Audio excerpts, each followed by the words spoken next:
बिस्मिल्लाहिर्रहमानिर्रहीम। अस्सलामुअलैकुम। इस वीडियो में आज हम आपको बताएंगे कि पोल्ट्री बिजनेस में आप पैसे किस तरह से कमा सकते हैं। देखिए, पोल्ट्री बिजनेस में बुनियादी तौर पे आपके तीन मकासद हो सकते हैं। पहली चीज़ कि आप अंडे का कारोबार करना चाहते हैं। दूसरी चीज़ कि आप गोश्त का कारोबार करना चाहते हैं। और तीसरी चीज़ ये कि आप चूज़े का कारोबार करना चाहते हैं। अगर आपका मकसद अंडे का कारोबार करना है तो आप लेयर मुर्गी का फार्म लगाएंगे। लेयर मुर्गी का फार्म लगाने का मतलब यह है कि आप एक ऐसी मुर्गी रखेंगे जो मुसलसल अंडे देती है, जिसकी शोहरत यह है कि वो साल के 365 दिन में कम से कम 300 सवा 300 अंडे देती है। फिर आप उन अंडों को इकट्ठा करेंगे और उनको आप मार्केट करेंगे।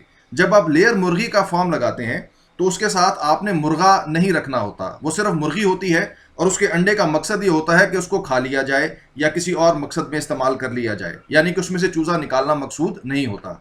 तो अंडे का कारोबार करने के लिए आप लेयर मुर्गी का फार्म लगाएंगे। अगर आप गोश्त का कारोबार करना चाहते हैं तो आप ब्रायलर मुर्गी का फार्म लगाएंगे। ब्रायलर मुर्गी का चूज़ा जब आप फार्म में डालते हैं तो वो सिर्फ 35 से 40 दिन में इतना वजन बना लेता है कि उसके बाद उसको ज़िबा करके उसका गोश्त खाया जा सकता है। तो ब्रायलर मुर्गी के लिए कंट्रोल शेड लगाया जाता है जिसमें आप चूज़ा डालते हैं और 40 दिन के बाद उस चूज़े को मार्केट करके अपने पैसे खड़े कर लेते हैं।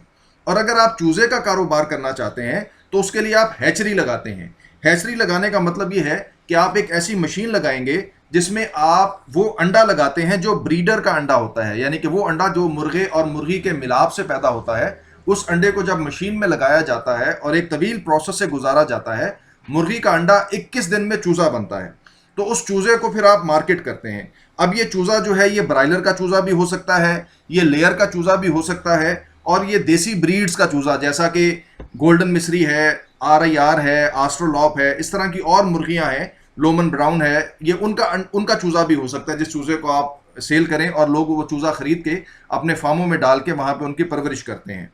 तो ये फिर चूज़े का कारोबार हो गया। इसके लिए आप हैचरी लगाएंगे, इंक्यूबेशन मशीन्स लगाएंगे। ये मुख्तलिफ साइज़ की होती हैं, बड़ी भी, छोटी भी, इंडस्ट्रियल लेवल की भी, डोमेस्टिक लेवल की भी, हर सतह की मशीनें मिलती हैं। बिजली पे चलने वाली भी होती हैं, बैटरी पे चलने वाली भी होती हैं। इस तरह की आप ये मशीन लगाते हैं तो ये चूज़े का कारोबार होता है। और कुछ कारोबार ऐसे होते हैं जो कि इनके साथ जुड़े हुए होते हैं, जैसे कि चूज़े की ज़रूरत है कि उसको वैक्सीनेशन दें तो दवाइयों का कारोबार आ जाता है साथ। इसी तरह से फीड का कारोबार आ जाता है।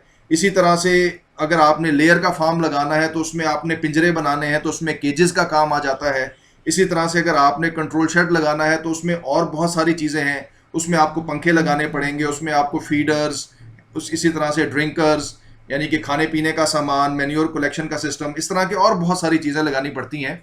तो इस तरह से ये इसके साथ ये अलाइड बिजनेस होता है, बहुत सारा कारोबार जो कि इसके साथ शामिल हो जाता है। और इस तरह से पोल्ट्री का बिजनेस जो है वो एक मुकम्मल ऐसी बिजनेस की शक्ल ले लेता है कि जिसमें आप किसी भी पहलू से दाखिल हों तो आप बड़े अच्छे पैसे बना सकते हैं। इसके साथ ही हमें इजाज़त दीजिए। अल्लाह हाफिज़।